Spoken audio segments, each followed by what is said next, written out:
Okay guys, Assalamualaikum. Hari ni aku dapat job emergency, kena tukar plug.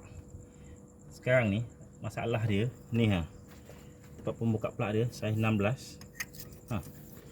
Sangkut. Tak boleh masuk. Jadi apa sebab sangkut dia? Sebab dia karat tau kat sini. Nampak dalam ni.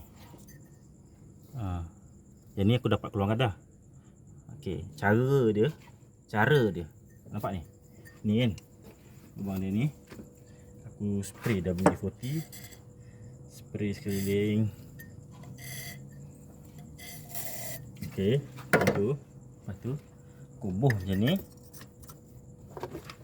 Tu aku gun ni, impact ni. Kalau buka plug sebenarnya tak elok pakai ni. Tapi tak apa, memang dah tak ada cara lain dah tengah malam ni. Ni.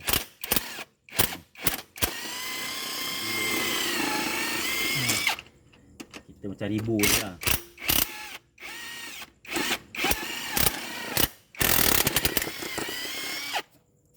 Tengok. Dia punya karat dia. No. Okay. Jadi sekarang kita cuba keluarkan plug dia. Tengok apa akan jadi pada plug ni.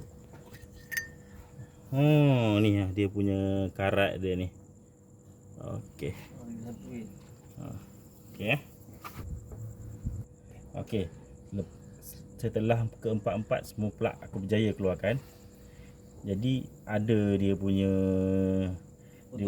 ada kotor-kotor dan WD-40 dia ni. Macam mana aku nak cuci dia? Okey. Kita tutup dulu menatang ni. Ni pasang balik. Gila bapak banyak dia punya tebal dia punya kerak dia. Okey. Masuk ni dulu. Kalau tak tutup ni mau bersepah dia punya minyak dia. Okey. Lepas dia. Okey, setelah pasang buah cover, aku nak keluarkan kotoran habuk-habuk tu ataupun minyak-minyak WD-40 dengan karat-karat yang ada ni. Kalau dalam tu macam mana kita nak korek? Kalau korek di sini atas ni je. Jadi kau biarkan ni, keluarkan plug semua, kau start je. Jangan start bagi dia keren sikit, bagi angin tembak dekat keluar.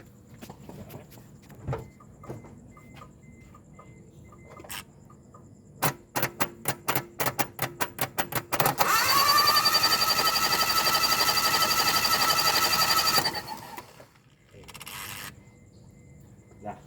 Sekarang ni angin dah keluar. Tengok, bau pun dah bau WD-40. Sekarang dah boleh masuk dah plug baru.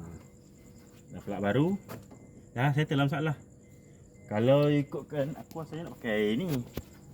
Nak pakai benda ni. Tapi masalahnya tak lepas lah masuk besar lah dia punya kepala ni. Kalau ada benda ni kat bengkel senang lah. Terus cuci je. Kikis je. Okey lah, itu je lah.